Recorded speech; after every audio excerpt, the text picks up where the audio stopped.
You unlock this portal with the key of imagination.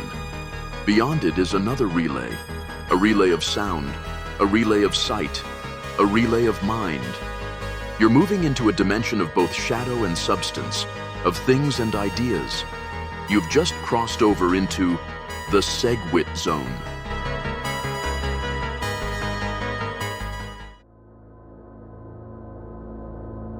Our story takes place in a future medical facility, but this is no ordinary facility.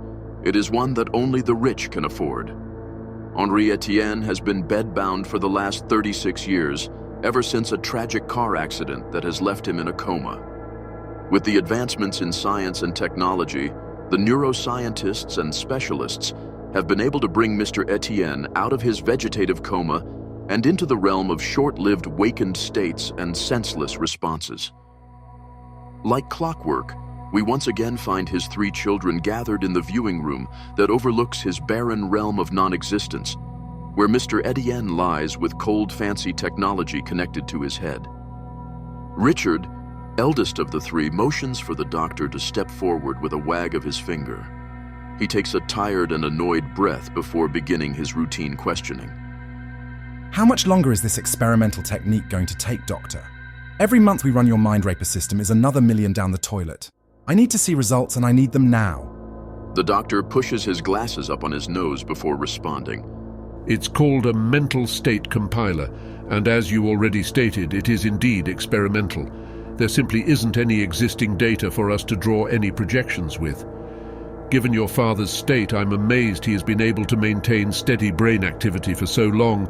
Most experiments we've done on primates have shown reduced responses over time, and in most cases, total mental instability. Richard finally turns to face the doctor and cutting him off in mid-sentence. I don't care what it's called, and I don't care how well his brain is functioning. What I do care about is the secret key in his head that is standing between me and the 69,000 bitcoins. Increase the frequency and strength of your mind-raping machine and give me the results that I am paying you for. Before the doctor could respond, Richard dismisses the doctor from the room with a curt wave of his hand. Callus, how much longer do I have until the next executive board meeting, where I get to enjoy the emasculating experience of being voted out of the chairman position? Without emotion, Callus responds, Less than a month. Without access to the bitcoins, we lack the confidence the executive board is expecting from the company. Ellie, the youngest, pleads to her brothers. This insanity needs to stop. Dad won't be able to take this much longer. Just let me talk to him. Maybe I can get him to give us the remaining keywords. Richard cuts her off. You've tried that and you've failed every single time. All it does is waste time, something I don't have. These days, a company without any bitcoins on its balance sheet is considered a zombie company doomed to failure. We've only lasted this long with the hopes of recovering the bitcoins locked in his broken head. This isn't right. Even an animal deserves better. It wasn't his fault that he was in a car accident. It's totally his fault. Did he once ever trust me? For years he kept the secret key in his head, even when there has been technology to keep it secure for decades. You know how hard I've had to work to keep this company afloat ever since his car accident. I am not losing control over my company, all because of not having access to something that is rightfully mine. How many years did Mother have to put up with his ravings about the value of Bitcoin and its potential, having his family living on meager means, while he used his company to acquire more Bitcoin, before she finally packed up and left us? If you were of any use, you'd remember that damn song that he taught you as a child. I can only remember the first half.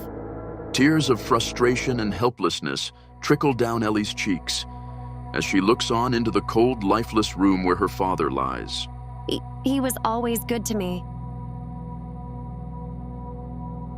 Deep in Mr. Etienne's mind, he sees glimpses of his past life. The happier moments are fleeting and seldom, but the stronger ones do persist. Overlooking a garden, he watches young Ellie dancing playfully as she sings a song.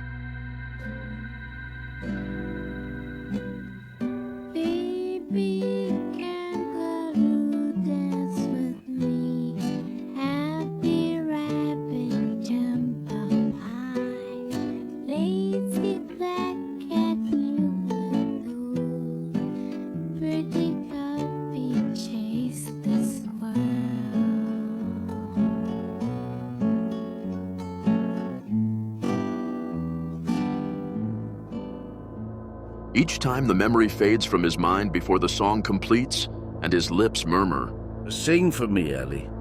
One more time.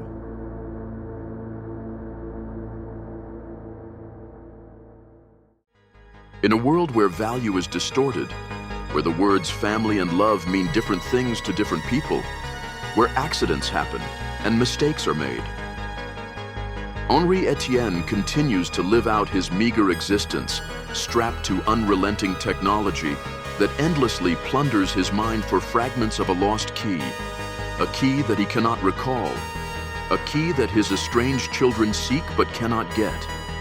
Value was never about wealth. Instead, the only true value is time, and the ability to live in the moment without regret, only in the SegWit Zone.